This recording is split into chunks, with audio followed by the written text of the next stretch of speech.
for people who are poor, it's because they actually don't see reality for what it is. Because the way they see reality, they see making money to be impossible or incredibly difficult, or it's only for a certain select people, not for them, right? And it's just because they... I think you gotta have a dream. The School of Greatness. Really? Yeah. Please welcome Lewis Howes. I feel like a lot of society keeps people kind of trapped in this broke mindset. It's hard to kind of get ahead, right? Mm-hmm. Because of people investing in things when they don't have money, so they're in debt, and they kind of stay in debt. Mm-hmm. What is necessary for people to break the broke mindset that society has kind of trapped people in that keeps them poor? So I think like people have two sets of resources, right, that they allocate. So they've got time and they've got money. Yeah. And so if you look at someone's bank statement and you look at their calendar, you know what their life is. And you can also predict where their life is going to be in X amount of years, right? And so if someone wants to change what their life is going to look like, you have to reallocate where you're investing the resources that you have. And so from a time perspective, people who are poor, in my opinion, spend a lot of time not doing stuff. And that sounds terrible to say, but like at the base level, they're distracted, they're not doing the right procrastinating. stuff. Right. Well, I would even say not doing anything. Just distracted in Right. life. Playing Just video games. Netflix, et cetera, all that stuff, right? So there's like the base is like they don't do anything. They're purely distracting themselves from their current state, which is hard because it's hard to confront reality. If you're like not happy, it's easier to just distract yourself, right? Mm-hmm. Now, the level above that is you've got people who are operating, they are working every day, but they're operating in low leverage opportunities, right? So they're doing things that do not give them a lot of return on their time, right? And so it's like I could work, it doesn't matter how many hours I work at McDonald's, it's very, very difficult to become wealthy there, right? It's just near impossible, right? Mm-hmm. Versus like you could buy a building for $10 million and then sell it to somebody else for $11 million, just get the contract and make $1 million on the exchange. Super high leverage, right? From a time perspective, which is crazy for somebody who doesn't have money to even contemplate something like that. But the only way that happened, and that required no money, is skill, right? And so like that's an example of like it didn't require money to make that money. That's skill that's required to do that. And so first is the time, right? People are not doing stuff with the time that they have, or they're doing low leverage activities with the time they have. And then they're not trying to increase their output per unit time, which means investing in their skill set. So like one of the easiest ways to gain leverage on your time, and when I say leverage, just for everybody, like leverage is the difference between inputs and outputs in a system. So, Archimedes said, if you give me a lever long enough, I can move the world. And so to the same degree, if you have enough skills, you can do anything, right? And so skills give you leverage on your time. So you get more out of each unit of time. So if I'm a master cold caller, I will get more sales and calls booked for the same unit of time than somebody who sucks at it. Same time, more output. Right. But because they developed a skill at a masterful level. 100%. Yeah. And so when people are allocating their time, they're not by percentage, they're kind of like consuming their time rather than investing their time. So they're either doing nothing or they're consuming the time rather than putting time into getting higher returns on their time, which is education, right? And so education you can have from like the conceptual learnings, watching stuff like this, or the actual doing, right? And so you learn taking more action, 100%. Failing, messing up, feeling like an embarrassment in the actions. Yeah. The first 1,000 cold calls you make, the first 1,000 cold emails you do, the first 1,000 doors you knock on, the first 1,000, you'll learn more from that than you'll learn from every single book you read up to that point on the concept. You'll learn, right? And so people don't allocate nearly enough time to that in the beginning. And so I think one of the things that the formal education system did really well, that people poo-poo on it, is the idea of going into debt to gain education is something that fundamentally makes sense. Yes, but it's got to be the right education that can make you money. You got to get a return on it. Yes. That's the issue, right? You have to get a return on it because like the idea of borrowing from a future self that can make more money to pay for the thing that you're getting the skill for makes total sense. I think Elon was saying something about how Neuralink in the future, it's going to be such a competitive advantage that they could price it at whatever they want, because once you have it, you'll be so much more able than anyone who doesn't have it that you could so easily pay off the price of the thing. That's how it should work conceptually, right? Crazy. So education is supposed to work. Yes. And so this is the simplest example that I have. So a friend of mine has a 17-year-old daughter. She got a job at a bowling alley and she makes minimum wage. And he said, why don't you become a phlebotomist? And she was like, well, I don't want to spend the money. He's like, it's $500 and it's a 2-day certification. And then after you have that, you make $25 an hour. So she didn't have the money. Now she could save it to get the $500, right? Or she could take a loan for the $500 from her dad and pay it back in a week. Right. right? Because she has higher earning capacity. And so it was like she could either save for 8 weeks, right, from her bowling alley to pay the 500, or she could take a loan for the 500, do the 2 days, and then pay it off in a week. So at that 1 week, she now has 7 more weeks of earning capacity. This is a micro example, Yes. right? 7 more weeks of earning capacity at her new level, and she'd be net positive on the next 7 weeks of earnings, right? And so that's just a micro example of like what skill investing does.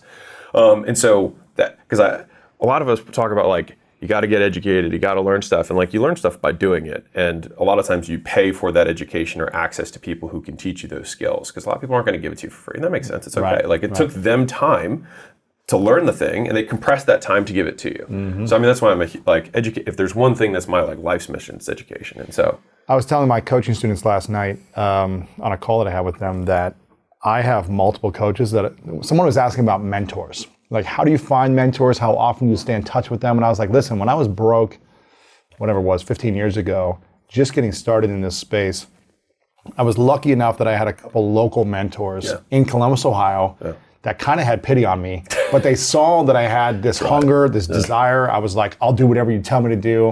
And then I came back 2 weeks later and I was like, I did it. Here's the results. Here's where I failed.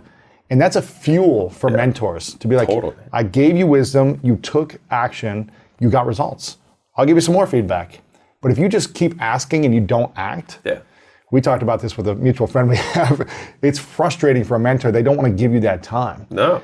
And I told him, I go, this is why I pay mentors. You know, there's a big guy in media that has a massive business that I messaged him. I'm an acquaintance with him. I said, hey, I would love to pay you for some coaching. He said, I'll just do it for you for free for 30 minutes. Now, I want to pay him because I want to be able to do it more frequently. He said, I'll give it to you for 30 minutes because he likes me, we're friendly, but I know I can't call upon him for 30 minutes every week. So now I'll go back in 6 months and say, I took action on everything you said in that 30 minutes. Here's our results. Can we do another call? And that's kind of like what you can expect with a mentor, is that type of opportunity, unless you have a serious bond and they just want to give with their time. But investing in it, like you said, is so much more powerful in getting that speed of information, in my opinion. Totally. The single highest return on investment thing I've ever done, and not to sound trite here, but I just like using scenarios. Like if I had taken all the money that I had spent on coaching, mentorships, courses, workshops, seminars, and put that in the S&P 500 when I, 10 years ago, right? The amount that I would have right now is inconsequential compared to what I currently have. And it's because I invested in something different. So rather than investing in the S&P 500, I invested in the S&P 500. So I took all of the excess cash that I had every single month, and rather than saying like, oh, I'm at a dollar cost average, I'm long term, I wait 40 years, whatever. I was like, I just don't make enough money. So like I could be the millionaire next door who saves every penny, doesn't go to Starbucks for my entire life, and have $2 million when I'm old, or whatever. For the last 10 years of my life. Right, and literally enjoy nothing during that period of time. That doesn't sound like that's not a trade I wanted to make. And so I had a belief that I know I will work hard, and if I'm given the right tools, I will be able to implement them. And so I took all my extra money, and this is kind of, a lot of people might not necessarily agree with me on this, but it worked for me. So I put all of every dollar I had, even went into debt, to get access to communities and mentors and coaching programs and masterminds. Yes. And those were the biggest gifts of all. And it wasn't even just in this, like the biggest gifts I got from those wasn't even the education, but it was the perspectives on reality. It was people disproving things that I thought to be true. So I was like, this is the way the world is. And they were like, that's false. And my whole paradigm shifted because I had distortions of reality. I thought reality was different than it was. And so right now for people who are poor, it's because they actually don't see reality for what it is. Because the way they see reality, they see making money to be impossible or incredibly difficult, or it's only for a certain select people, not for them, right? And it's just because they literally cannot see it. And so I'm trying to think of an example of when like you can see something that, an easier example is like kids and parents, right? Like a kid thinks the world is a certain way and the parent's like, you just haven't seen enough stuff yet. And so, as you level up in the entrepreneur space, there's also just more levels of that where other people are like, this is the perspective you need to have. And you're like, no way, that's possible. And so that's where those rooms gave me the highest ROI. The other skills, because there's so many people there that are trying to learn the same things, they already said, hey, get this program, read this book. And so they helped sift through the mountain of information that's out there because I only have one resource, which is time at that time, right? And so it's like, okay, I'll spend it, but where do I spend it? And they were like, okay, if you want to learn real estate, these are the top 3 guys. You can join this Facebook group, get into this guy's community. He has a coaching program that helps you do wholesaling. This guy's a coach that does Airbnbs. This guy does, and so it's like, which one do I choose? The answer for everybody who's curious is do them all. Because you're just like, you're not, like people are like, which one should I do? I'm like, you're not going to be poorer by learning more. Right. Right? And then it's not like you have a finite capacity to learn. The more you learn, the better you get at learning. Right? And then the more lines and synergies you find between different skill sets and opportunities. The more dangerous you become. 100%. If you just learn cold calling, but you didn't also learn, copywriting and email marketing or speaking on stage, it's the combination of multiple skills that make your earning power so much greater. I'm literally getting goosebumps. Dude, I love it. They compound. Yes. And so I have this example where I break down Jay-Z, right? And so if you look at Jay-Z in the beginning, like he probably had a natural proclivity for rhyming and beat or rhythm, whatever, right? So that was his first like kind of skill. He probably practiced that a little bit because he was into it, right? And then he started rapping, right? So that was his first level skill. And then he learned, writing lyrics. And it's like, okay, so that's another producing, skill. Right. And exactly. Then he learned producing. And then he learned marketing. And then he learned performing on stages or something. Yes. And then he learned how to sign other people to his, how to start a label. And then he started learning. And so with each of these skills, it wasn't 1 + 1. It was like 1 + 1 + 1 = 10. Right. And so like in a formal world, like the world that's not rap, like if someone's good at math, they can learn accounting or bookkeeping first. Right. It's like, okay, that's a level 1 skill. And then you learn accounting. Okay, now you're making more. And then you learn how insurance works. And you're like, oh, okay, now you can start to see this person evolve. And then you learn how tax and tax efficiencies work. And you're like, oh. And then you learn how to package and sell businesses and negotiate those deals with, private equity and things like that. All of a sudden, that's a CFO. That's somebody who's making multiple $1 million a year, but it's the same basic few skills that stack on top of each other and get disproportionate returns on all the prior skills with each new additional skill. Yes. And so the idea is not, like people ask the wrong question when they're like, which course should I buy? Which program should I do? It's yes. Do them all. Yes. Do them all. Yes to all, yeah. Yeah, you want, like, because each one of them you will learn things. And there's going to be either different ways that someone's teaching, they'll have different communities, they'll have different beliefs, you'll learn from all of them. And this is something I think, I'll hear this sometimes where people say, well, I just invested in this program. I don't know if I have the time to invest in this next course or read this book or whatever it is. And you got to think of like, I believe, I'm doing 5-6 interviews a week where I'm constantly learning. Yeah. Every time you come on, I learn something new.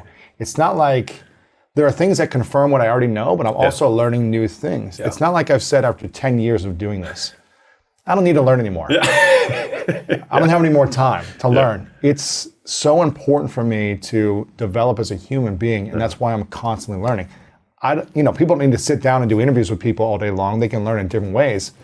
But I don't think the investment ever ends in how much you can learn. And it compounds. Compounds. That's the best part. What would you say are the 3 main skills for someone to want to have the potential of being a 6 or 7 figure earner that they need to start learning now? So 2023, they have that potential. In my opinion, there's 3 main skills in business in general. You got to learn how to sell. You got to learn how to build. You got to learn how to lead. So you got to learn how to get people to give you money for stuff. You got to have the stuff to sell them.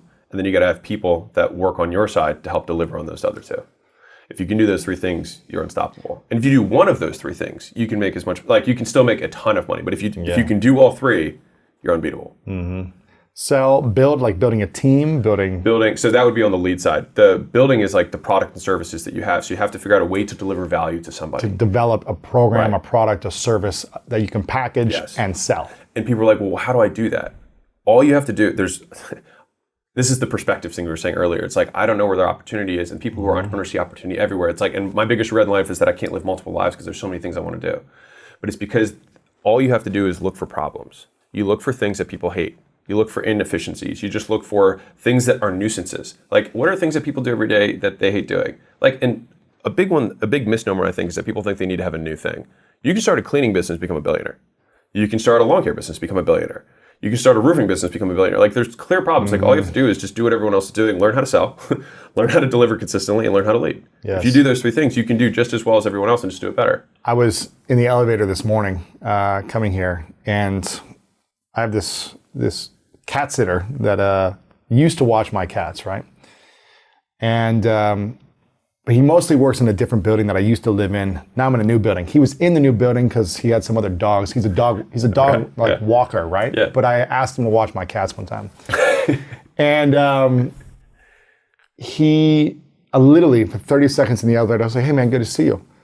And I go, dude, how much you making now? Because I see him hustling. I see him like walking around with all these dogs. I'm like, and his prices went up over the last few years. Yeah. Like when I first had him watch my cats, it was like $25. Now it's like $40 for a session. I'm like, I go, dude, what are you making? Like $500-600 a day? He goes, I go, 1,000? I go, 2,000? He goes, I go, 3? He goes, around 3K a day. I go, what? Walking dogs. Yeah. And I go, he goes, now it's 7 days a week. It's a grind. Yeah. I've got 3 employees now who are like just walking. walking dogs, but he's like the go-to guy in Beverly Hills. And he's like independent. He's not with some, you know, big dog walking company or something, but $3,000 a day walking dogs. I go, there's a need, especially in this community where people are busy, but they love their dogs and they have money to spend on their dogs. Yeah. And he is providing a service. It's incredible. $3,000 a day, man. It's crazy. I love this I'm in example. the wrong business. I need to be walking dogs, you know? I love this example because it's perfect, because everyone can understand. It's like, what's the problem that they're solving? It's like, people don't have time to work their dogs. Whenever you're looking at any problems, time is one of the easiest ones to solve, is that people don't want to take the time to do something, right? It takes too long. You want to do it faster. Jason Fladlien said the easiest business model in the world is find what someone else is doing, do it in half the time. It's just, you can do it, and you can look at any business that exists and do that, right? And so it's like, what did he have to do? He had to learn how to sell, which means he had to get people to give him money for the dogs, which part of that's marketing, but I'm just wrapping that. Right. Promotion, getting people to give you money. He had to learn how to deliver, which is like, okay, what are the best routes to walk on? How do I manage 17 leashes at the same time? Like, he had to figure all that stuff out, right? And then you had to learn how to lead. So he has 2 employees or 3 employees. Now he's got employees, but before he was like exhausted. But now he's figuring out how to build and lead. And what'll happen is he'll stop walking dogs, and then he'll have team. 10. He'll be managing it. Yeah. Right, exactly. And so it's like that's such a perfect microcosm of the 3 skills being put to use. No, it's taken him years to do it. It didn't happen overnight. He had to build his brand. He had to, show that he could deliver the value of the product consistently, and all these different things. He had to be communicating and be reliable. All these things, and he was like, "I'm doing it 7 days a week." Yeah. So he has no life, right? So it's like an extreme, but it's possible. And so the 3 skills I heard you say is sell, build, and lead. You can never get enough training on how to lead yourself and how to lead others, because there's so much of a world inside of each one of us that has to learn how to overcome insecurities, fears, traumas, triggers that will make us poor leaders of ourselves and of others, so that people respect and trust us. So leading skills is probably the hardest. And it's also the one that's almost a meta skill in that it actually can layer on top of the other 2. So if you think about it like as a hypothetical example, imagine I know how to recruit and lead people. And I don't know anything about marketing, I don't know anything about sales, I don't know anything about delivery, but I have a vision for what I want to accomplish, a problem that I want to solve that's meaningful to me, and I think it'll be meaningful to other people. I can compel people, I can persuade them and influence them to want to work and help me solve this huge problem together, right? And so you don't even, like, real talk, you don't even have to know how to sell and how to market. You don't have to know how to build a product, build a service team, because if you can lead, you can get all those other people to do that. And leading is also selling, in a sense. If you're 100%. If you're a leader, if you're a 100%. leader, your energy is an enrolling energy. Your way of being, how you show up, how you communicate, is selling you and your vision. Yeah. You don't need to know how to sell a product and get on stage and say, buy my stuff. But you need to be able to enroll people into a vision that they are in alignment with. And I think that is one of the hardest skills, because people don't have the belief in themselves. A lot of people don't believe in themselves. They don't love themselves enough to be enrolling, in my opinion. And so they discount, and that doubt, people can feel that energy in that doubt. You have to be certain, not confident. You know what I mean? I think part of, and so it's easy to say what we just said about the whole leading thing. And like, as much as everyone's like, well, I'll just jump straight to leading. I feel like there's some sort of like, and this is me, I could be speaking a limiting belief of my own, so, disclaimer, right? But it is my belief that there's a certain amount of like spiritual strength that you gain from having done stuff, right? Developing skills. Right, developing the skills. Because you build confidence with these skills. Yeah, because you have evidence. Results. Yeah, and so people, you can enroll someone, you can subscribe someone to your vision, and because the first question someone's going to always ask is, why should I listen to you, or why should I follow you specifically, right? And unless you have a solid answer, that's not you being crazy, right? Being like, I have done these things, they give me evidence that I can move the goalpost further than what we have done before because of what I have done behind me, right? Because of the path I've already walked. And so I think like learning how to sell, learning how to build are the first two skills, and then leading, you learn consistently along the way for the rest of your life. What would you say are the most important habits someone can develop for themselves on a daily basis to support their opportunities for earning more? Most of the most important lessons that I've learned in my life have come from doing and mentors. And so on a day-to-day basis, it's reducing the time between when you wake up and when you begin working, right? A lot of people lollygag and delay and procrastinate and things like that. And if you just think about there's only a certain amount of time in the day, I want to increase my output per unit of time as much as possible. A lot of people have these superstitions that they have to do a certain thing or they must do X, Y, and Z. But all you have to do is talk to a single mom who has like 5 kids and they still start businesses. They're not doing any of that stuff. They're waking up and they're working before their kids are up, and then once their kids go to bed, they work then too, right? And they're not doing all the lollygag stuff that you see trending all over social media. It's like they're working. And so like the single greatest skill, in my opinion, is being able to find a place that you can shut out external stimuli and you can focus. Yes. Because for me, the single highest ROI habit that I have is that for me, between 5 a.m. and noon, I have nothing on my calendar. It is just work, no meetings, and then all my meetings happen after noon. This is for the entrepreneurs. Now, if you're like in a job right now, then it's got to be in the morning before you go to work and in the evening after you come back from work. But like having that dedicated time, and if you're like, well, I'm not a morning person, fine, then just work late. Like that's okay. Like I've got billionaire buddies who are like, oh, I wake up at 10. But they work really late. That's their special time that no one bothers them. It tends to be at the bookends of the day though, just from my experience, because in the middle of the day you get pestered and it's hard to get into that deep focus, that deep learning that you get when you really pour yourself into something. Yeah, and I think I saw Layla mention this in a video clip where she was like, I just wake up and I start working. She's not spending an hour morning routine or something like that. And I think you got to figure out who you are. It's like if you want to spend an hour or two in the morning and taking coffee and going for a walk and working out and kind of like preparing yourself, great. I think for me, there is some importance to, at some point in the day, setting an intention either for the day or at night for the next day. Agreed. So if you want to get up and work right away, at night, what are the 3 most important things, or what are the actions you're going to take that are to get you closer to your vision that next day? So having some 5-10 minutes to have an intention and then act on it, right? As opposed to just reacting to the world. Yeah, 100%. That's what I believe. But there was this one, to consolidate what we were saying earlier, because this matters a lot to me. Give it to me. Most skills can be learned decently with about 20 hours of focused effort. 20 hours. Like the first 20 hours of you actually doing something, you learn the most you're going to learn about the thing. If you just consider by percentage of learning from like nothing to 20 hours in, you already have a really good understanding of the thing.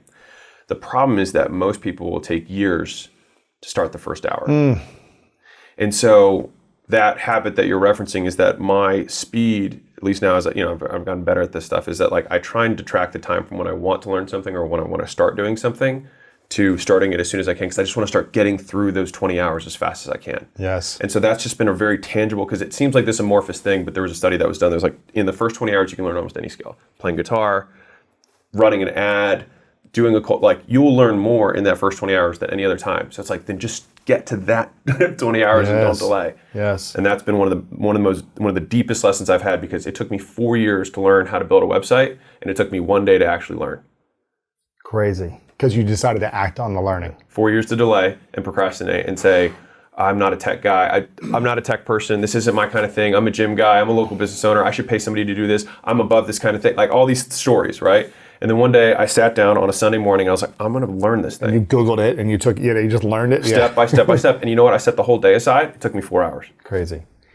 It's amazing. You'll hear, I bet you've heard this so many times, that people are like, I want to launch a podcast. I want to start a YouTube. I want to launch a book. Yeah. And they've been saying it for years and years and years, when you can literally go on Amazon and upload a book in an hour if you just learn the steps. It might feel daunting and like, I don't know how to do this, and how do I link my payments and create a book and put it up there. But you can create a 1-page book and launch it to at least say you did it, and now you know the steps, so it's not as scary. 100%. I think so many people are afraid to launch their thing because they don't understand how to do it, and they think it's going to take a lot more time than it actually is. You may not be good at it right away. Yeah. Your website probably wasn't perfect. Yeah. But you got the website up within 4 hours. Yeah. And then you can make it better over time. And there's this, because that first hour is you paying down the fear of uncertainty. It's all these fears of like not being enough. What if I feel stupid? Because you have felt stupid when you try to figure something else out. But like if you remember how hard it was to learn how to tie your shoes when you were a kid, right? Because it's like, I have to remember, and then this one, and the 2 bunny ears, the whole thing, right? But like now you can do it in your sleep. And it's just the emotions we have about beginning work because of the judgments we're going to put on ourselves about how we're doing. But if we can remove the judgment of how we're going to do and say, I assume I'm going to suck. And all I'm doing is I'm going to start pulling the thread of this 20 hours. That's my only goal, is to start sucking. That's it. I just want to start sucking rather than nothing. Right.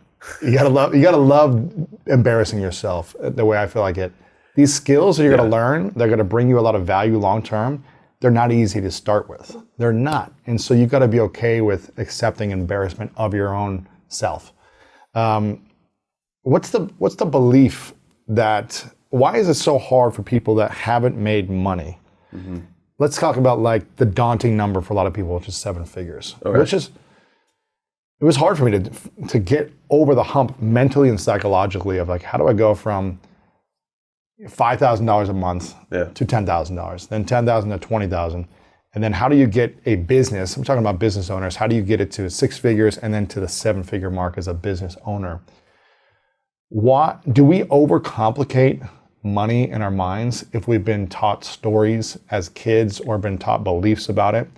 And how do we get over the overcomplication of making 7 figures as entrepreneurs? I agree with you that I think it gets overcomplicated, and so we just have to boil it down to the first principles of the math. Like what math is required to make $1 million, right? Like we can either sell $100 $10,000 things. We can sell $1,000 things. We can sell, and when I say things, you don't have to price your product at $1,000. Your just lifetime value of a customer has to be $1,000, right? So just how much somebody's going to spend with you over the period of time that they buy from you in general, right? Now, if you sell physical products, that might just be the lifetime value. But if you sell services like the dog guy, he probably has people who stay with him for years, and so he has to add up that total lifetime value as the number. And it's like, well, how many of those do I need to sell? And then you just divide it by, to back into it. And so once you know the math, right? So the first is like, what is the math to get to the million? And you have to figure out how many units you're going to sell. So let's just use something that's, let's use $1,000 because it's an easy one. Okay, so 1,000 sales of $1,000. Exactly. So we have to do 1,000 sales. Now, how are we going to break that down on an annual basis? Because 1,000 sounds like a huge number. Well, it's about 3 a day, right? Like, okay, well, 3 a day is all of a sudden a lot more manageable. Yeah. And we're like, okay, well, what creates a sale?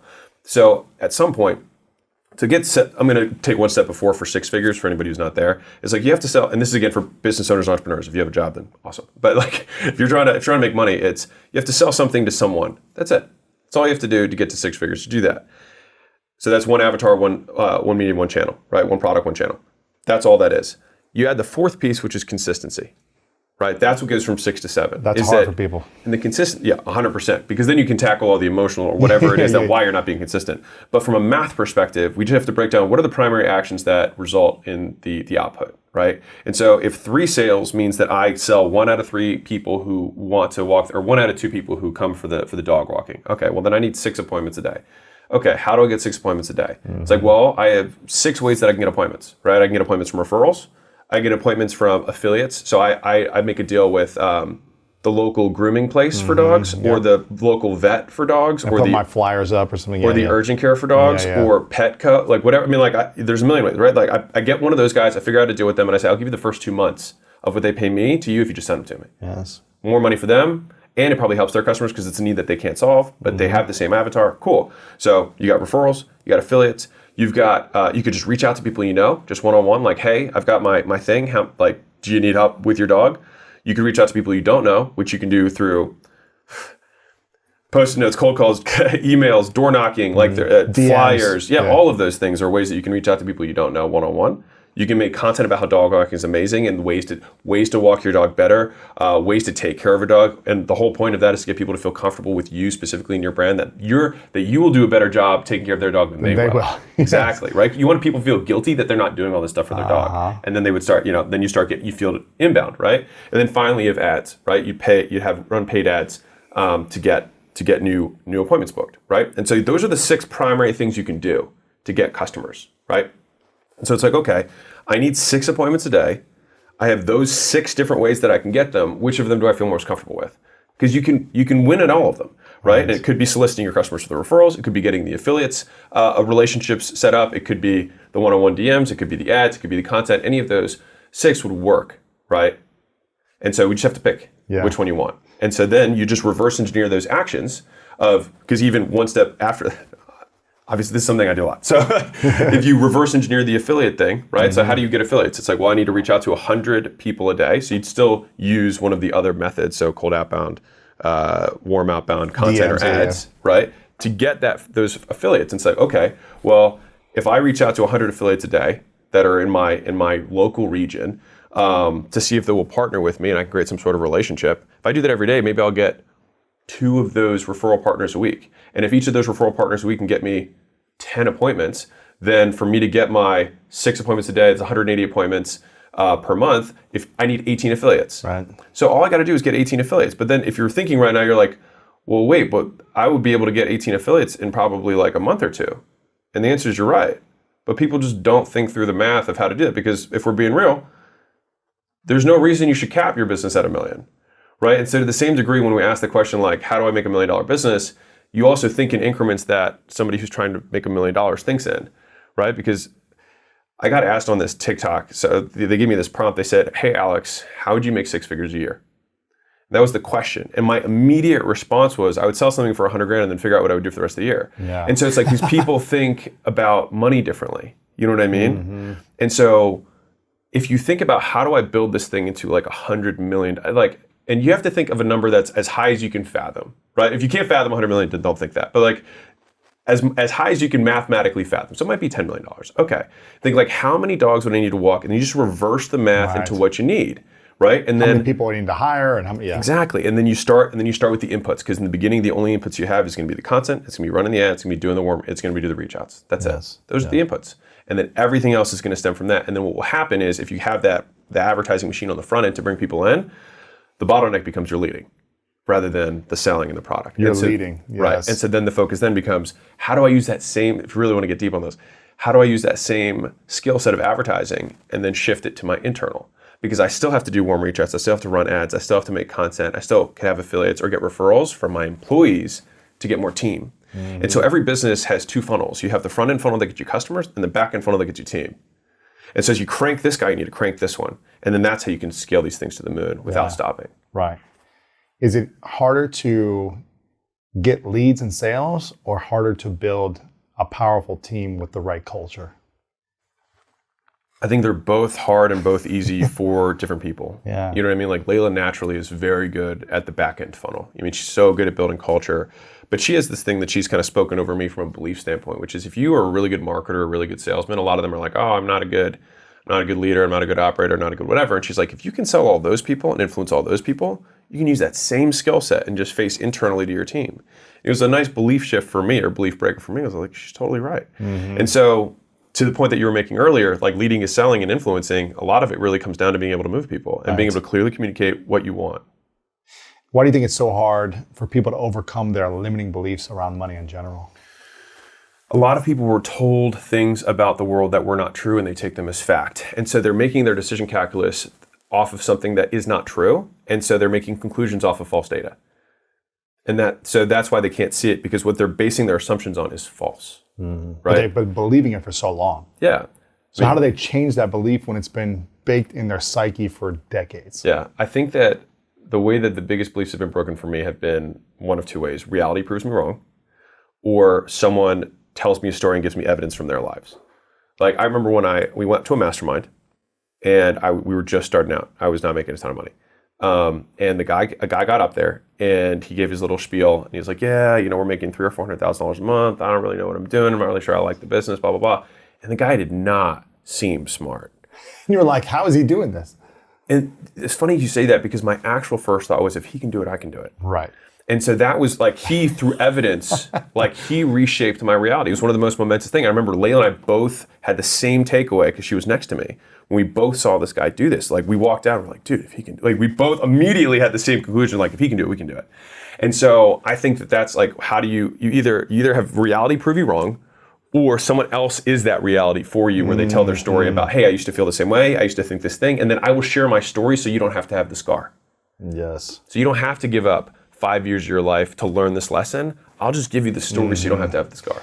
There's certain things I think we need to learn on our own and fail and, and make mistakes on our own, but there's a lot of things we can learn from other people. Being the youngest of 4 kids, I watched, my older siblings fail and succeed in their own ways as a model and say, okay, I don't want to make this same mistake. Yeah. I made other stupid mistakes, but I didn't make certain mistakes that they had made. And able to accelerate that time from the pain that I was going to feel by making the same mistakes. Yeah.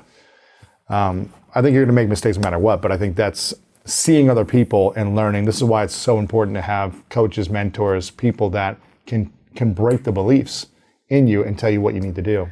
If you think about the human race, just to zoom out, because I think it's a really interesting concept. I was talking to Caleb about Gary, and I'm a competitive person. Yes. I like, thinking like, oh, by the time I'm that age, I'm going to be further. You know what I mean? Like, and it's lovingly, right? And he said this thing back to me that like, it hit me, right? And he was like, dude, Gary didn't have Gary. Right. He just had to do it on his own. Right. And all of these, and so the thing is like a lot of us, and myself included, I get caught up in the like, man, these kids have it so easy, blah, blah, blah, blah, blah, right? YouTube wasn't even around when I, like all this stuff, right? Yeah. But the thing is, if you ask most entrepreneurs what they want to do with their lives, they say they want to make an impact on the world, they want to make the world a better place. But like making the world a better place, what that looks like is it being easier for the next generation. And so rather than lamenting the fact that the guys who are younger have it easier, that was the point. Yes. That was the mission accomplished. And so it reframed how I thought about being the greatest of all time, because I think a lot of people have that goal to be the greatest. I mean, a lot of people have that goal. But the more I thought about it, the more I was like, I can't have that goal, because if I did my job, then I have to have made people who are after me get there faster than I got there. And so the mark of the success is that I'm not the greatest of all time, but that other people who come after me are even better. And so it really shifted my relationship with how I saw future generations, past generations, the guys who are older than me, who are killing it. And I used to think, oh, I'm gonna beat them. And if I look at how much I'm worth at this age versus them, like just doing the math, I should be further along than them by the time I'm their age. And it was this kind of like different competition rather than this gratitude for like, well, of course I'm gonna be bigger than they are at their age. I had them to help me. They didn't have them to help them. And so I'll age up and we'll be multi-billionaire, whatever it is, right? And then there's going to be a young whippersnapper who had me to help, yeah, right? Exactly. Who had me to help him out, because I'm seeing, we have guys who apply for acquisition.com who are in their 20s to 100 million a year, right? And I'm like, and that wasn't possible 50 years ago. It just wasn't, right? And so if we think about like the human race in general on a macro perspective, right? You have like, rather than seeing the people who are older than you as the old dogs that you have to kick off, right? And by all means, play hard in the paint, don't get me wrong. And the young whippersnappers behind you, as resenting them for the fact that they got it easier, it just flipped the script for me in terms of like, I'm so grateful for these guys who came before me because they didn't have them. Right. And then if these guys do eventually beat me, right, or they're further along than I was at their age, rather than lamenting them to protect my ego, because what it really says is, you're better than I am. Because if they're making more money at a younger age than me, then it means they're better at business in some way than I was at that age. That's just the fact of business, right? They're better than me at that age. And to protect my ego, I want to say they have it easier, right? But what does that do for you if you protect your ego as opposed to help others accelerate faster than you? I think it just reframes it, and so it takes the ego away from I need to crush these guys or I need to poke at why it's easier for them. And instead say like, it being easier for them is my purpose. How can I say that my mission is to document and share the best practices of building world-class companies and then not be pumped for someone to use the best practice of building world-class companies 10 years before I learn them to accelerate way past? And so anyways, that was a frame of reference that completely shifted the narrative for me in terms of competition. I still am pushing as hard as I possibly can to transform my potential into reality. But it feels different. It feels lighter, cool. And I like it. So anyways, I just want to share because it was a cool breakthrough that I had recently. Yeah, you do look a little lighter. Yeah, I'm fine. Mentally, emotionally, physically. You lost a little weight too. It's funny. I just had Steve Young on, who's a Hall of Fame quarterback in the NFL, won multiple Super Bowls. He was just on a couple days ago, and he said back in the late 80s, and I guess it was the 90s, Bill Walsh, the coach, who was like, he said 3 generations ahead of every other head coach at that time, he had a camera guy with him all the time, documenting his processes. And he would package it into these, I guess, VSH tapes and put it in a box. And he would give it to all his assistant coaches and say, I want you to learn these skills. His offense was the West Coast offense, so it was a far ahead of its time where most people were just running the ball down, down the middle. And so he gave away everything for free. And he said, I want you guys to learn this and then come and challenge me. Use my information and come. And people, he said years later, some coaches would leave to become head coaches and they would compete in big games together. Sometimes he would lose against these other coaches that he coached. And he loved it. And he is still revered as a leader in the space because he was ahead of the time, because he documented it and gave away the skills to his other coaches. And I think that's really cool. I mean, you're not going to be able to do this forever, so you might as well leave some legacy behind in that respect as well. Yeah. It puts the game above the player. Yes. Rather than putting the player above the game. Yeah. And so, like, I think right now, if Elon had a choice of having somebody else accomplish all the things that he is setting out to accomplish and it not be him, my hope, my belief from everything that I have seen and witnessed of Elon is I think that he would be stoked. And because it's mission first rather than like ego first. And so like Steve Young put the game of football and it consistently being elevated to be played at a higher level as more important than him. Because in 3 generations, no one will remember him. Exactly. Right? But the game will always have his fingerprint. Right? And so like he can live on in that way. Exactly. And to the same degree in the business game, it's like we honor the game by playing to our absolute hardest and by doing our best and passing it on to the next generation. So anyways, I love that stuff. That stuff gets me amped. What is the vision for you now? Because when did we first have you on? I can't remember. It was a few months back, right? And we've hung out for dinner a couple times, and I've seen you a few times. But there's been like a transition in you in like 3 to 4 months. There's been like an evolution already. I'm hearing you say you're having realizations and recently, and before it seemed harder, right? And now it seems like there's something that's unlocked inside of you. So I'm curious, what is the business vision that you have? What's the number you want to reach? Personally, for the business, all these things. I know you've talked about being a billionaire. It's just going to take a matter of time. When do you think being a billionaire will happen for you? I'd like to do 5 to 7 for $1 billion. I'd like to hit 10 and 10. That's what I would like to do. I think that we can do that math-wise, based on kind of the inflow of deals that we have, how like the returns that we're getting, in general. Like I think we can do that. But the thing that like really drives me though is Acquisition.com is the wealth machine that is behind Alex and Layla's media, right? And so I wouldn't be a very good business educator unless I had proof or evidence that I actually was good at business, right? And so we obviously could just sit on the laurels of the 3 exits we had last year.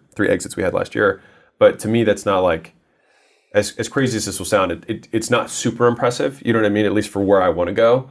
And so I want to have a billion or multi-billion dollar thing because I think it would be so cool. Like how cool would it be if Jeff Bezos and Warren Buffett and Elon Musk and all those guys had documented everything that they learned throughout that path? All we get is these snippets, shareholder letters every once in a while. And it's just like, they're so little and they're going to die and we're going to lose it. We're going to lose all those lessons.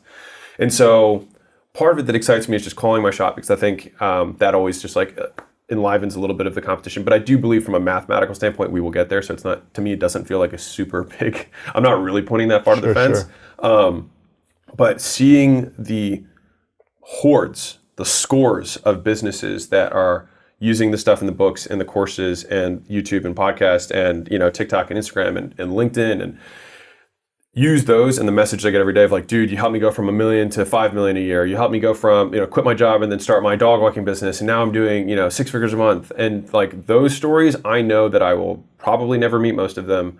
I will probably never work with the vast majority of them. But the fact that it's happening just amps me up. Like it just gets me so lit. That's cool. And so the media has been really cool and new for me. But I like it, and so I'm learning it, and so it's a new thing that I get to learn, and so I'm really loving that. Yes. And then seeing the vision of where we're going in terms of what we're building on the Acquisition.com side and the companies that we're scaling there and the impact that they're having, because many of them are also education businesses, not all of them, but like probably about half. Seeing that on both sides, like us directly influencing through media, and then the actual wealth machine on both sides, like I just see them both expanding. That's cool. And so we were talking before this, but it was like I saw a limit with Gym Launch, Prestige Labs. Like at least my vision was limited, and that could have been me being younger, or whatever it is. But like I don't feel like my vision is obstructed in terms of where this can go, and so that is what amps me up. A buddy of mine sold his company for a couple billion, and he's been in a little bit of like a rut since then. Yeah, isn't it interesting? After people sell for a lot of money, why do you feel like they go into a depression or a funk after they sell $1 billion company? They lose the vision, right? Like the vision. Like I think the vision is another word for hope, right? It's hope for a better future. That's what we're marching towards, right? And you basically give that away to someone, right? And for money, you sell it, for money. Right? Yeah, in exchange for money, right. And then the hope ended up fueling you more than the money ever does, but. Different conversation, but but he said this one thing to me, and it really resonated. He's like, I'm just looking for my next big bone to gnaw on, and that visual for whatever reason like stuck to me, and so I'm like, I just need a big bone to gnaw on, knowing that I'll never chew through the entire bone, but being pumped every day to just get a little bit further down the nub. You know what I mean? Happens if we don't have a vision for our lives? I think you have less direction. And so you make less progress because you can't make progress unless you have direction, because otherwise you're just moving. Mm-hmm. So like you can only have direct, like a vector, right? Movement in a direction if you know where you're trying to go. And so it's like the first thing we have to do is figure out where we're trying to walk, and then we can start walking there. Yes. You said you want to be a billionaire in 5 to 7 years, so you kind of see the math playing out that way. Yeah. Let's say you were forced to do it in half the time. Yeah. 3 years, you were forced to be a billionaire. Yeah. Or some catastrophic event would happen. Yeah. What would it take from you to reach the $1 billion goal in half the time? What would you need to do differently? And how would you need to think and act differently? I would probably onboard more operators faster. That being said, the current plan gets us there in like 3 years. I say 5 to 7 publicly because I want to give myself a little buffer. I tend to be that way because like I have probably a little bit different approach with goals. Like I want to hit every goal. Like I don't like missing goals. And so for me, I don't like teaching myself or teaching other people that if I say something's going to happen, it doesn't happen. Because some people are like, shoot for the moon, think really, like I think you absolutely should think really big. But then like, okay, how do I make a goal that like, and then once I have that goal, do the activities that make it unreasonable not to hit it. Like, if I had to hit this goal, to your point, what level of activity would I have to do that it would be unreasonable? It would be unacceptable based on how I see reality that I would not achieve it. If you're like, I want to learn sales, I would say it's unreasonable that if you get on 10,000 sales calls, you will not be good at sales. It'd be unreasonable. Okay, how long will it take me to get on 10,000 sales calls? Right? A lot of time. Yeah, a couple of years. Yeah. Right? A couple of years you could do it. Okay. So then that's a goal. You know what I mean? Like, and I can set that, and if I do the activities, it would be unreasonable that I'm not. Now, realistically, you probably get there in half the time, right? Because you're probably pretty good at sales even after your first 2,000-3,000 calls, right? You're probably pretty good. And so with this, we would, what we're doing now is the only thing I could probably do is take on bigger companies. That would be the shortest path. But I feel confidently, like in terms of how much we're stretching, I feel good about it. Like I would feel like I'd be taking on more risk to hit that, if that makes sense. If you had to do it in half the time with less risk. Yeah, with less risk. What would you need to do? That's a good question. What would need to happen? What would need to shift inside of you? Yeah, I would need more people faster. I mean, it would just be... How many people would you need? I would spend more aggressively on talent acquisition. So I would basically go into, like, from the debt perspective, right? So rather than think of the businesses or like the portfolio companies as cash flowing towards me, I would probably take all of the excess that is there and plow it into talent earlier. So right now I live on a certain amount of cash flow, et cetera, from, just from the portfolio companies. And I probably have gotten accustomed to that. And so I don't like cutting below that.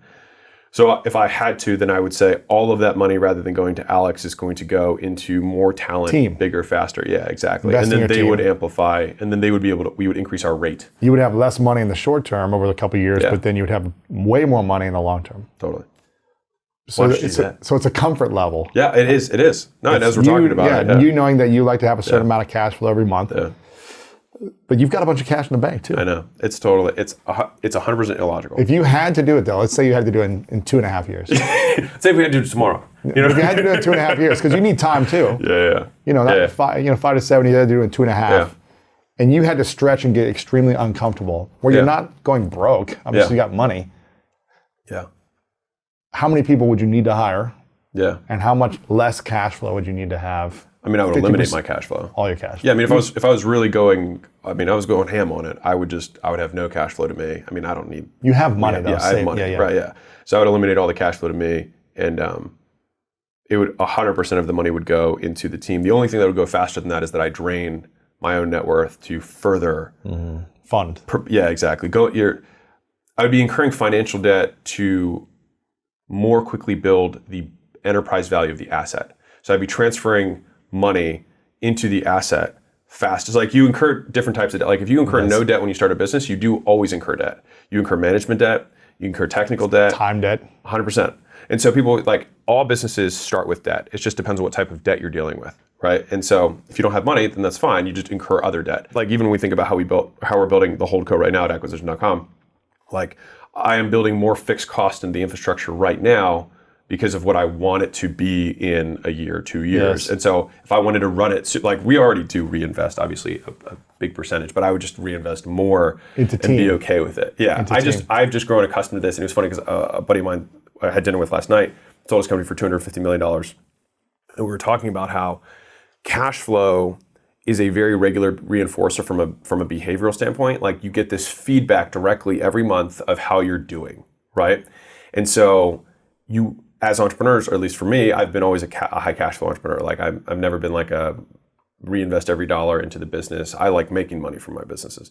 But that has become a trait that I have learned to look at as my barometer every month. Like, how am I doing? How am I doing? How am I doing? And so it would have to, so to the question of like, what would have to change in me?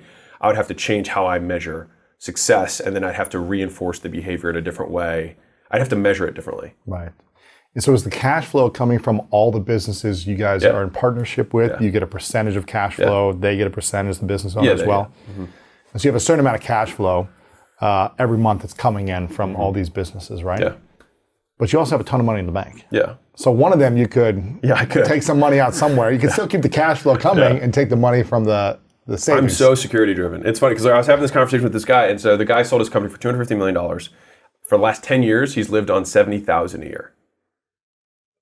$70,000 a year. And so he was staying at the Marriott, and I was staying at a nicer hotel. And I was like, dude. You got money now, yeah. You got money now. And he's like, I know. He's like, but I just. Isn't that funny? For Totally. years, I would sit middle seat, back of the airplane, cheapest flights for years. Yeah. Even when I had Yeah. 7 figures and a year coming in. Yeah. But because I was so used to, I was like, I don't want to lose my money. Totally. It's like, I want to make sure that I can live like this. Yeah. I was still sleeping at friends' couches. Yeah. When I traveled to events, it was like any way to save money. And it's not until the last couple of years was like, okay, my back hurts. I need to like have some like leg room, right? I'm a big guy. But for years, it was just like, how do I save and use that money to reinvest in going to the event, buying the ticket to the conference, or investing in coaching that will accelerate the revenue long term. Yeah, it's so funny you say that because I think, and this is just off the cuff here, but many of the people that I know who have tremendous amounts of money have huge fears around being poor. And so it's just as an interesting thought, like a lot of people who don't have money see people who have money as thinking differently, and they might in that they are more uncomfortable being poor than you are. Like it is more painful for them than it is for you. It might be. I'm just being really real. It might be why some of them are stingy too with their money. Of course, they're 100%. like, I'm not going to spend this $5. I'm going to keep it. They're very stingy with all of it. 2 nights ago, we were out to dinner with a guy who just got valued at $1 billion, right? And it's all cash flow. It's not one of these software things. Like it's off. Like he's getting like he's making real money, crazy money. And he's like, I'm not going to that gym. He's like, for equal. I said, I'm not paying $200 a month for a gym membership. It's a different perspective. Now, I'm not saying I'm that way. You know what I mean? Like, I'm okay spending on gym membership. That's fine for me. But like, everyone has their own things, and like, there are these behaviors. Like, he got the other guy who had the 250. He got to that point because he squeezed everything out of his business, which made the business so valuable, and then he was able to sell it. But like, the $1 billion guy was saying, he's like, you know what they don't tell you about when you sell your business, because he's sitting next to the guy with the 250, right? And he's like, the moment you sell your business, he's like, you have no cash flow. And so he felt that too. He's like, what are you going to do? He's like, you're going to take the money, and then what are you going to do? You're going to try and buy more cash flow because you got to replace the cash flow you had with the business. You got to He's get like, real estate assets. You got to do something he's like, else. why bother? He's like, I'll just keep it. And so he doesn't have any intentions of selling. And so it was an interesting lesson for me too, because like we obviously got rid of our cash flow asset when we sold all three last year. You got a lot more money, but you don't have the money cash coming in. Right, because then anymore. it looks like this finite asset. The business goes on forever, in your mind at least, right? And so it gives you this illusion of control, this illusion of security. And me personally, most people wouldn't believe this when I hear it, but like I'm very risk averse. And so I probably need, like, what's the core changes that I need to have? I probably need to be a little bit more of a risk taker than I am. Like I tend to always take the lowest risk path when I can. Even the idea of like when I quit entrepreneurship, when I quit my job to start entrepreneurship, it was because I knew that the path that I was on was guaranteed not to get to me where I want. So I had a zero outcome. And so this one, even though it was lower, like I had a low chance of success, the other one had 100% failure guarantee. And so it felt like the lower risk option for my long-term goals to quit my job and become an entrepreneur for that reason. And so, people are like, I'm really risk averse. I'm like, so am I. Like I hoard money. Like I do. You haven't spent any of the money from the exit still. No, it's like just sitting in the bank. Nothing. Yeah. We started working the next day. We didn't even take a day off. Yeah. We literally sold, wire hit, and we started working on acquisition.com the next day. Let's say you had to start putting that cash flow every month into other things, team, resources, whatever it is. And that wasn't coming in. And, maybe let's call it $100,000 a month was coming in with cash flow. I don't know how much it is, but let's just say that is going into hiring team and other things to support you getting to the $1 billion in 2.5 years. What would need to shift inside of you after 3 months of feeling no cash flow come in to stack your bank account in order for you to be okay with it to get to that $1 billion quicker? I would just have to be more secure, just realistically. Like I use... What does that mean? Is that an internal... I use cash flow from businesses as evidence to the fact that I'm not a failure. And so I've always, like, it has been easier for me to change my conditions than to change who I am. And so I have used my material success and accolades to quiet the voices of not being good enough. And so for that, like me having that, if I have that little voice that peeps up, it's like, hey, look at that. And I'm like, okay, no, I'm okay. I'm not that bad. This money just came in every month. I'm not that bad. Right. And so I'd really have to re-engineer the conversation I have with myself around how I value myself. Because then people are like, well, if everything disappeared, how'd you feel about yourself? I like to think that I would be uncomfortable and then I would change my views, but I haven't needed to do that yet. And so my effort goes elsewhere. Right. But that's what probably would have to happen in order for me to make that change.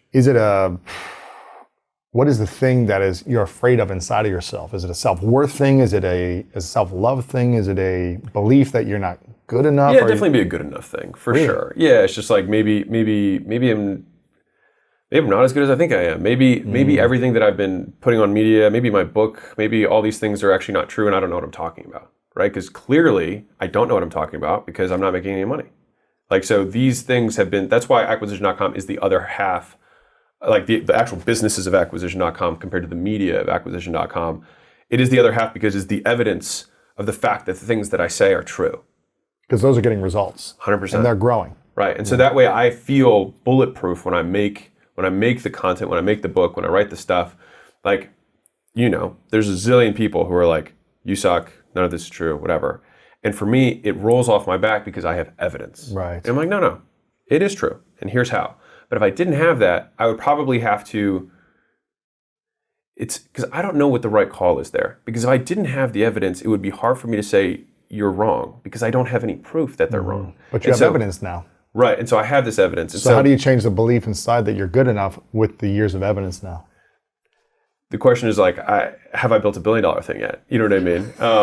And so that'll be 10 billion. Yeah. Oh, of course. No, but like it's a fun convo, and it's great because this was wonderful, Lewis, because I get to see my own limiting beliefs.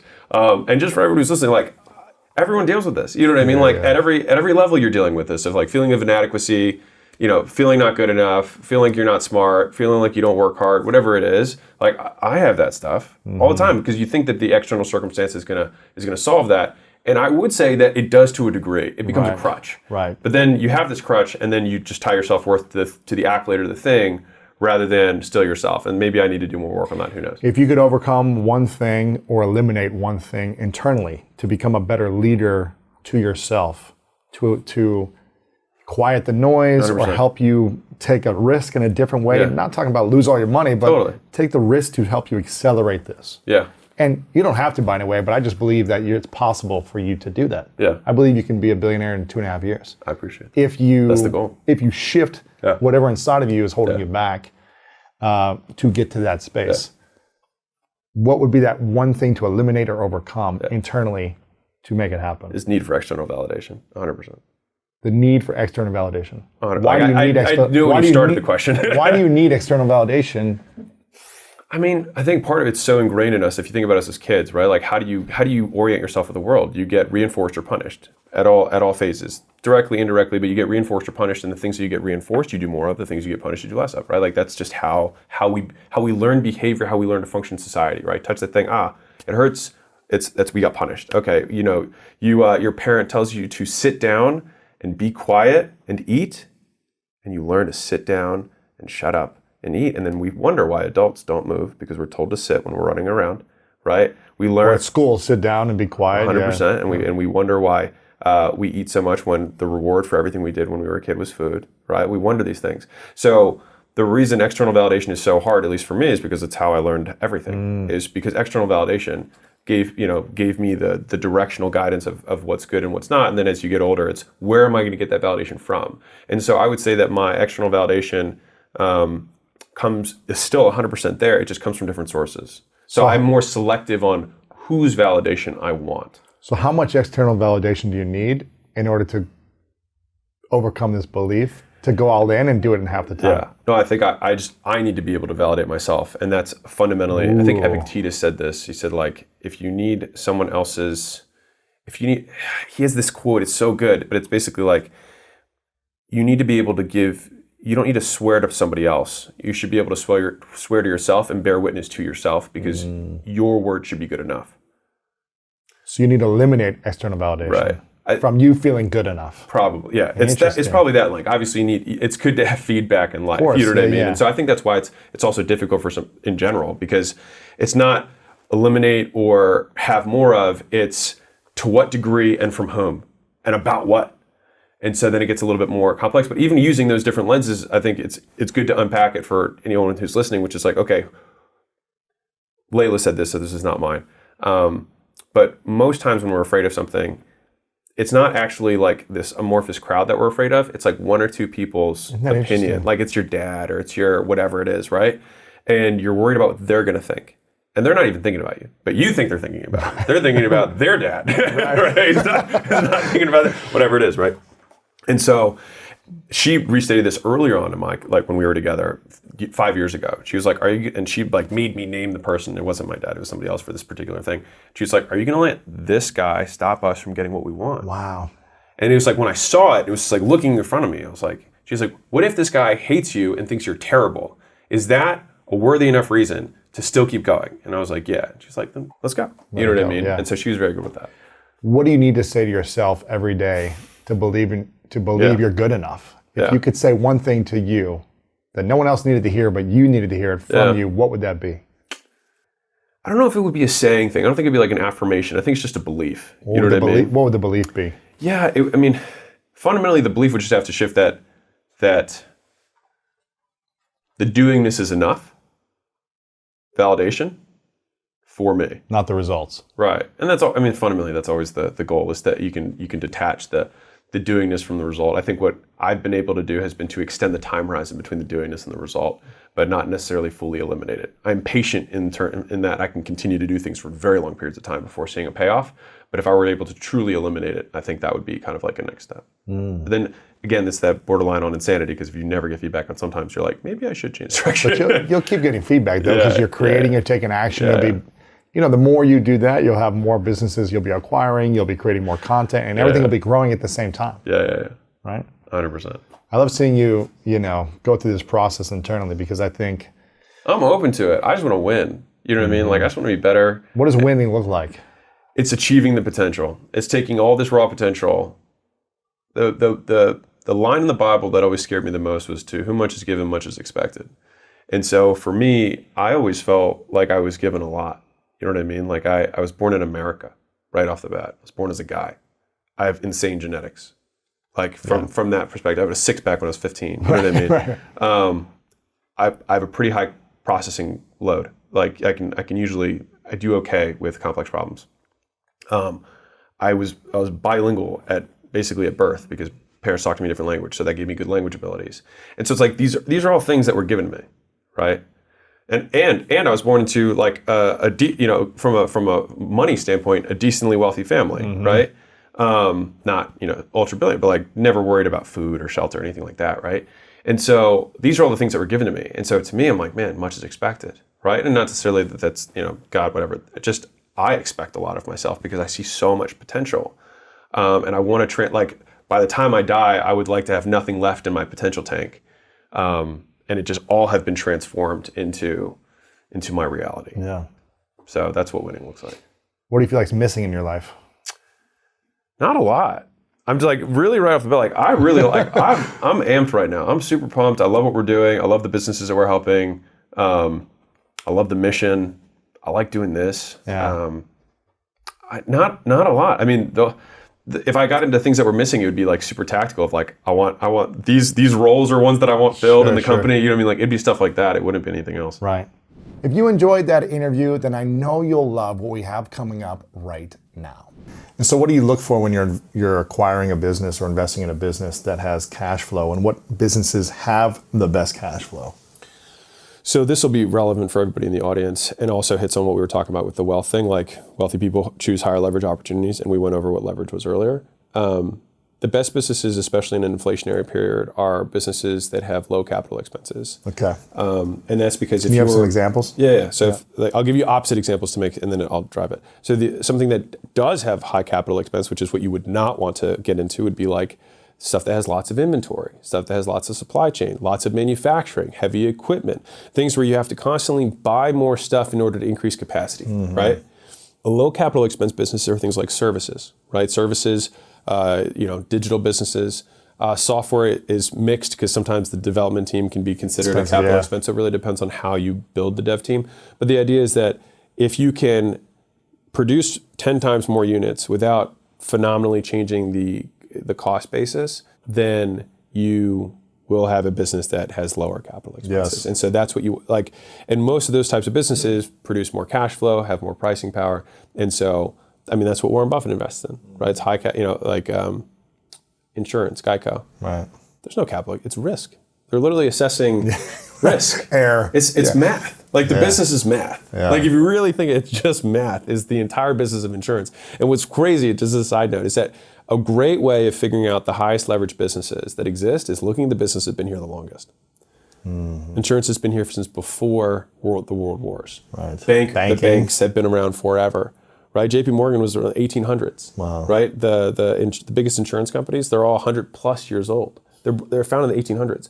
And so when you have a business that's lasted that long, to me, that's a great breadcrumb of like, this thing has to print money. Because it means that they were able to still keep making money through wars, through famines, through depressions, all of it. And they were still able to keep going. And so I think that when people are like, when you look at all the, like many of the biggest businesses that exist, they have phenomenal gross margins. I don't want to get too like, business termy here, but like the gross margin is how much incremental cost it is to make an extra widget, right? And so like a pill, for example, costs $100 million to make the first pill. And then every pill after that costs a penny, right? Sure. And so the gross margin on the pill is very high because if they sell each pill for $10, they cost them a penny, those are great margins. And most people who are small business owners or people who are trying to get into small business price like small business owners. They say, well, it costs me $1, I'll sell it for $3 or I'll sell it for $2. But if you're already starting on like a 50% gross margin, it's very, very hard to make money. Because think about it, like that's at 100, you're already at half. And then you have the rest of everyone else you have to pay off that extra 50. Yes. Very hard to do. And so like, I'll give a couple rules of thumb if anyone wants those. But like if you're building a service-based business for us, by all means, I have to get gross margins above 80%, which means 5 times the cost of goods. So if it costs me $100 a month, the minimum I'll charge is $500, right? And so that also gets you to think about business differently, which is not necessarily even how much can I charge, but how can I provide value and make it cost as little to me? How can I be as efficient as possible? And if you think about what technology does over time, is technology takes something that's valuable and makes the cost of delivering it less. And so that's what happens is a lot of people are able to have access to things that were once only for the wealthy, but now become for the common man because the cost basis decreases as a result of technology. And so technology, as we see it, like we can create technology, but you can also have technological breakthroughs just through process in your own business. It's like, and that's where niching down and being very specific about the avatar becomes important, especially when you're starting, because then you can productize the service. Because if you're doing everything custom, which most people when they're starting out do, it becomes really difficult to become efficient. And it's really difficult to become efficient, you have very little margin, right? Or you have to charge huge fees, which most people are too afraid to do. And so the flip side is, if I do the same thing over and over and over again, I will get better and more efficient at it, and I will know how to do it faster and quicker and cheaper. And I specifically choose this type of customer so that I can have more margin, because there are millions of even this one specific type of avatar. And then from there, I can take the gross margin, the extra cash that I have, and I can hire the best people. I can invest in marketing. But when you have such little margin to work off of, it's very difficult to make money. Yeah, it's so hard to grow. That's interesting. What do you think it's going to be harder or easier to become wealthy and start businesses over the next few years with everything that's happened in the last couple of years, and where this whole great, 2030 agenda is coming, and all these different things are happening, the war and all the, there might be another pandemic, whatever it might be. Do you think it's going to be easier or harder to make money? I think technology in general makes things easier for most people. I mean, because at the end of the day, it's increased access for more people. Yeah. And so I think to reach more people at any moment. Yeah. If I were just to use history as a guide, business has only gotten easier to get into. It's gotten more competitive and easier to get into. And so I think that what happens is just the arena gets bigger. So you got more gladiators, so it's more competitive, but more people can walk in. And so I think, but for the world in general, the more people you have fighting to make amazing products and services, the better it is for society. Yeah. But the downstream effect of that is that in a capitalist system, it is a winner take all for many, not all, but for many businesses. And just by the nature of it, that does create social disarray. And it's just, but the thing is like, it's still the best system that we have. We don't have a perfect system, because the other systems remove incentive, and humans are driven by incentive. Yeah. Even the survivorship bias, like every MLM in the world exists off the fact that there's that one guy who makes $500,000 a month selling shake mix, and the other 5 million shake mix producers are like, someday that'll be me. I could get there, And it's just survivorship bias, right? But that's why the whole capitalist machine works. So I think they're like figuring out some sort of a creative way. Like I put this on my YouTube channel, but like the idea of having 100% death tax, I thought was like, take down like the income taxes and all this stuff, but like the thing that creates the conglomerate at the top is that if let's say I have $100 billion, right? That's interesting. And if I have $100 billion, I'm probably pretty good at managing it, because that's why I have $100 billion. So let's say I gain 15%. So you're holding it. You're not using it yet. Yeah. Let's say I gain 15% on my assets. So I make $15 billion, right, on my assets. It is so hard for anyone to make that up in a lifetime with just the one, and like that might be my kid who gains 15, and the next year he gains 20. Like, and so the compounding effect of the wealth is across generational, is where I think it gets crazy. But if there were 100% death tax, because obviously this is aligned with my belief that all of it disappears anyways. So this is obviously Alex's 2 cents in the world. But it's just basically dramatically lower the income taxes. I think income taxes should be like as close to zero as possible, and then make the capital gains taxes higher, because that's only going to really affect the wealth if you really want to think about it, right? Because if you make with your hands, awesome. Right. If you make on your assets, that's the stuff that has infinite leverage with time. So if you trade the most expensive thing for your money, then I feel like you should get taxed less than if you trade no time for your money. Sure. Just as like a weird thought experiment. What do you think would happen if it was 100% death tax? I think that billionaires would become far more giving. And as they approach the end, they know they can't keep it. And I also think it would change the way the game is played. Because because this is the analogy that I haven't heard it anywhere else, so I think it's mine. But if you were to imagine life as a poker game, right? And everybody grows up, they become 18 years old, they can go into the casino, they get a chip, or 21, whatever age you can be. And then you get a chip, and then you sit down at the table, and you're dealt cards, right? And there's all the other players around the table. And depending on the cards you're dealt and the skill you have, you begin to amass chips, right? And the difference between this fictitious, casino and the casino of life is that in the real world, you can amass chips, you cash out, you have a big wad of money, and you walk out the door. But in the casino of life, when the Grim Reaper taps you and tells you it's time, you have to get up from the table, but your chips stay on the table, and they push them to the middle to be distributed by everybody else and continue to get played for. And that's when you realize that it was a fake game with rules that never mattered to begin with. And so I bought this piece of land in Austin. It was this huge, it was like a big, really, really nice lot. And I remember thinking to myself, like, got me some land. Yeah, got me some land, right? I own this. Yeah, I have that tree to that thing on the horizon. It's mine, yeah, right? And then I thought to myself, I was like, well, the guy before me thought the same thing. And the guy before him thought the same thing. And the guy before him thought the same thing. And I was like, and we've literally still been looking at the exact same piece of dirt. And it's just been cycled. Even if it was father to son, even if it was family to whatever, like death taxes everyone 100%. Like, even if the government doesn't, death taxes everybody 100%. And then time taxes your money to infinity, because like people are like, I want to build a legacy. It's like, that's even just with like within Americana, you know what I mean? Within the times of America. But like, you go 1,000 years and there's never been the same superpower over a 1,000-year period. Right. And so we're like, I'm going to leave a legacy. It's like, but that would be like, you know, let's say an ancient Greek saying, I'm going to leave a legacy for my kids when like they might change their currency by, you know, X, Y, Z. And there's so many things. And I've had a real experience with this because my great-great-grandfather was a ruler in Iran, which is where we're from. We got kicked out because we were loyal to the Shah back in the day, which is why my dad came to the U.S. And so, despite that, my great-grandfather had like 400 wives, ruler, very, very wealthy. Really? Yeah, very, very wealthy. Different time, different culture. Very, very well. He was a ruler, right? Yeah. All the money, all the women, everything. Literally, a ruler, right? And it doesn't matter. And here I am. I'm not even that many generations separated from him, right? Even that. Yeah, you don't have all that wealth. You don't have that land. Yeah. Right. And so, like, the idea that we're going to somehow, like, because the desire for legacy is the desire to cheat death. Like, that's what it stems from. It's like, we don't want to die. We want to last forever. And so we want to make something that is impermanent. And so we fool ourselves into thinking that the accolades and the material success and the books we write, whatever, are going to last forever.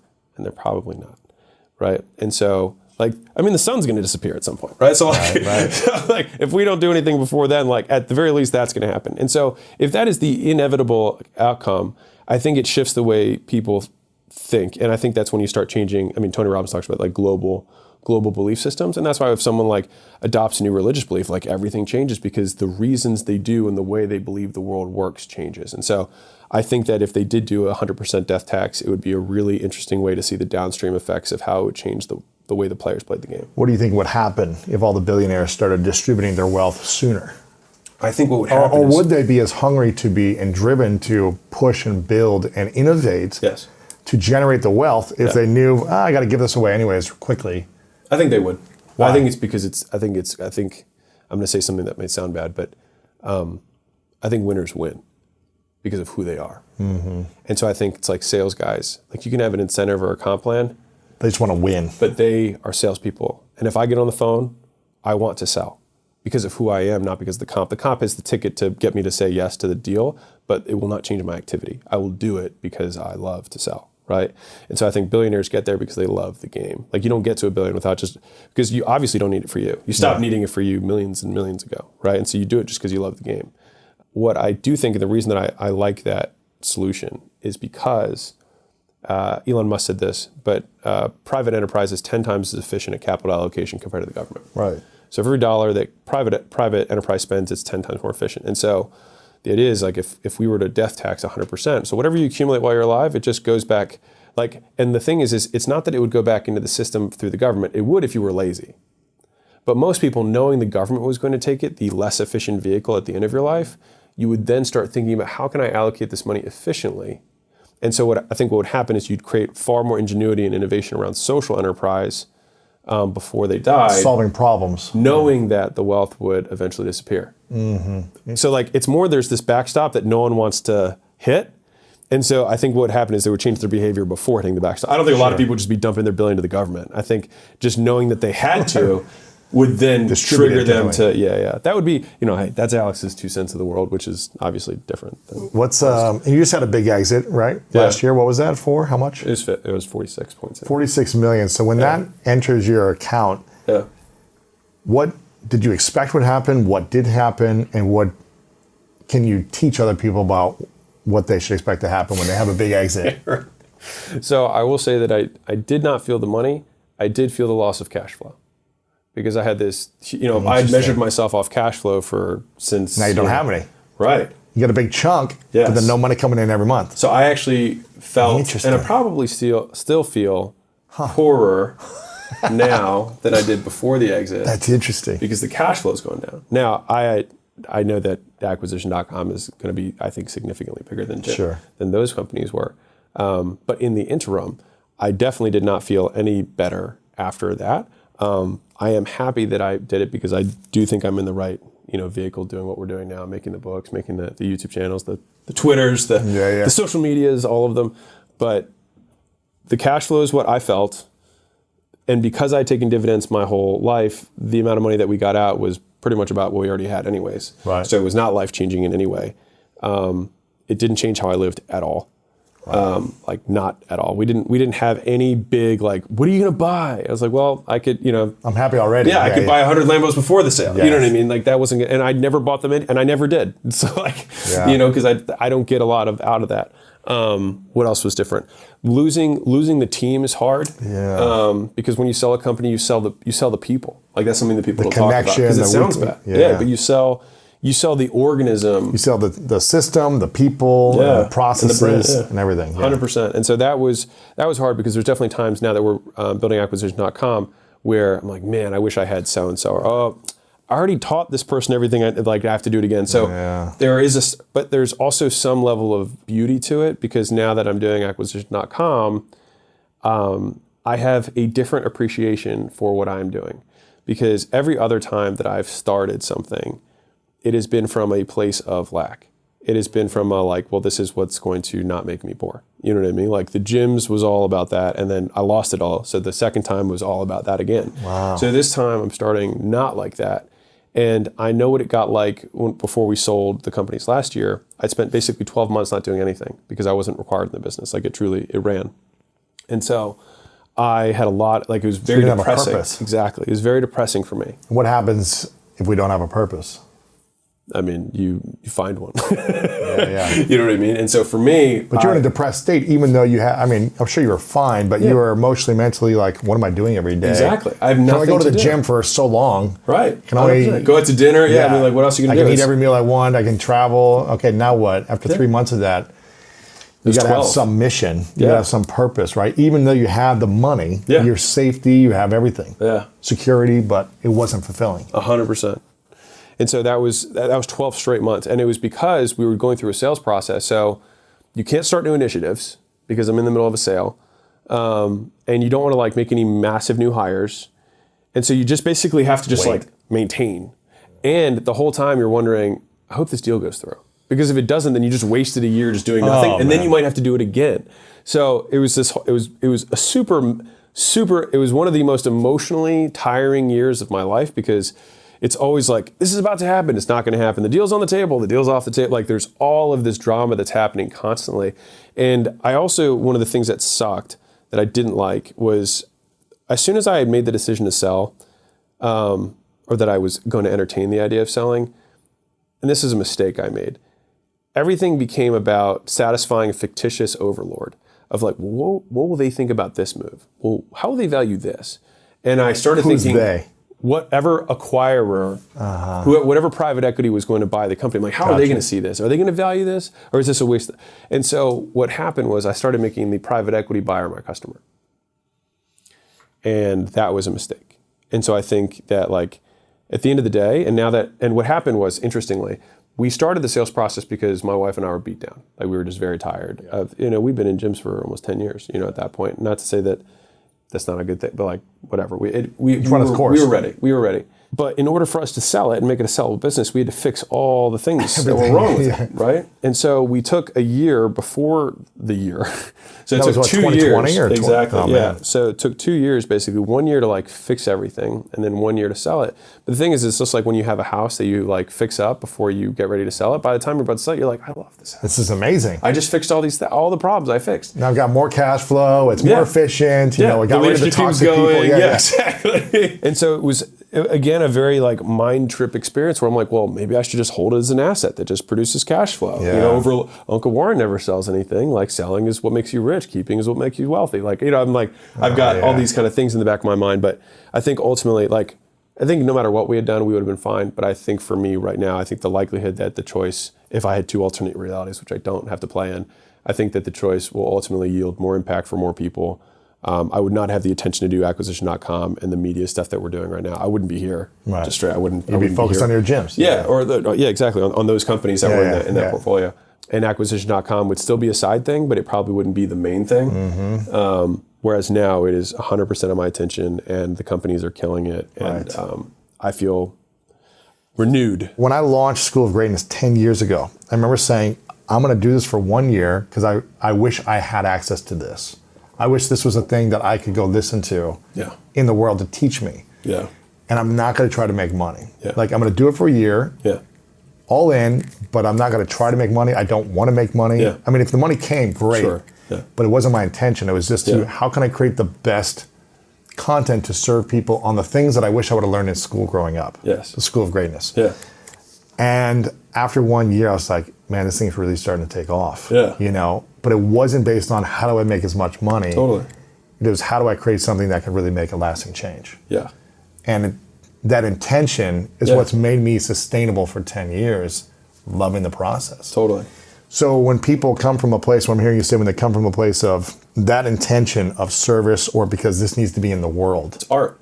Art exists not to do something. It exists to exist. Right. It's like no one says, why did you paint that? It's like, because it needed to come out. I needed to express it. Exactly. And so I think that if people chose their businesses that way, I think, and don't get me wrong, I'm all about making money. Like, by all means, go get your bag. You know Make what as I mean? much as you can. Yeah, by all means. But I think that what it does is it ends up freeing you to then make your real impact, because then you can start whatever the next thing, and hopefully your first thing is that thing, but realistically it probably isn't. And all you have to do is look at every entrepreneur that's really wealthy, the amount of graveyard businesses they have in their back. Right. And so like right now, if you're listening and you're like, I'm not sure if this is the perfect business idea, let me just save you the time. It's not, because look at every other person who has been ultra successful. They have 10 failed business ideas. So just start, so you can just start notching off the bad businesses, right? But extending the time horizon, I think, only happens if you do shift the intention through which you're building it, or you're just unbelievably self-disciplined. But I think it's easier to just like start at it with the right heart, because small tangent, but I think it'll be worth it, is that the reason that most people aren't successful, in my opinion, is that they sacrifice global benefit for local benefit. And that happens in all areas of life. You eat the piece of cake because you have an acute local benefit versus the global benefit of a six-pack that lasts for a very long time, or better health, et cetera, right? You mean the instant gratification as opposed to delayed gratification? Yes, exactly. And I like saying global. I just like saying local versus global, because it happens in an organization. For example, sales guys don't want to put the notes in the thing because it's a pain in the butt to put the notes in the CRM. But finance needs the notes, customer service needs the notes, success needs the notes. Like all of these other departments need those notes for all the other things that we're going to do. And so it's a local cost, but for a global benefit. And so I think if people were able to delay that immediate gratification, which is like, this is the nature of success. I think it's so funny, man. There was this study that was done, I can't remember it. But it's the marshmallow test or the other? Okay, God, I can talk about the marshmallow test. Okay, so fun one with the marshmallow test is measuring how long they delay for the marshmallow. So at what point does it not make sense? If they say you can get one, because everyone simplifies the experiment, which is like, if I give you a marshmallow, one now, or you can get two later, right? But what if two is in a year? Yeah, you're like, I don't care, I'll take the one now. Right. So then the next question I would have is like, if you were to test kids and then say at what point the global versus local crosses would be, and then track the kids who had the longest marshmallow waiting period, because then you could measure how long they're willing to wait. They're the most successful probably in life. Yeah. Really interesting. Just total side note. But the three things that I think were in common of the ultra successful were inflated sense of self, as in they thought that they deserved big things, they wanted to go after big things. They believed in themselves, right? Inferiority, never being good enough, and impulse control. Those are the three factors of the most successful. They're like, when they did a common factors analysis, like these people think, they believe that they can achieve all this amazing stuff, and then it's an amazing paradox, because at the same time they think they're not good enough, and they are insecure about whether they can achieve it. And they have impulse control. And so it's like, if you discipline, have right, and they stay focused on the thing. And what I'd say the biggest breakthroughs that I've had, I think that will create a lot of the wealth that we will have in the future, is is really a deep understanding of how long is, and shooting with the intention of like, I'm only bringing this up because my YouTube guy said it. He's like, I've never had somebody who actually started it. I was like, we'll see what we do in 5 years. I was like, we'll measure then. And he was like, no one has literally ever said that to me. I was like, as long as I see progress, I'm good. Because everyone wants results in like 2 months. You know? Yeah. Like if we're going this way, I'm cool. I don't need to say like, that's good enough. For most people, if they could extend the time horizon, because like, I'll give you another hack. You can know how wealthy someone is based on the time horizons they speak in. Give me an example. So if someone's talking about how they're trying to make money today, like, hey, let me hold 20 for today. You know how poor they are. I have to say poor. Like, how poor they are, right? If someone's talking about what they're going to make this week or this month or this quarter or this year or this decade, think about how different the people are who are talking in those time horizons. And so I think that if we can shift the time horizon that we think in, then we gain more leverage over our time, which we then know we will compound into money. Because I think if you can master the time, you master the money. That's good. The more I learned, the more I realized I was lied to. Like, we're taught to go to school, to get a degree, to get a job, so we can then get a job and climb the corporate ladder. But wealthy people don't do that. Wealthy people are not working to climb the corporate ladder, they're working to own the corporate ladder. I didn't even realize that you could do that.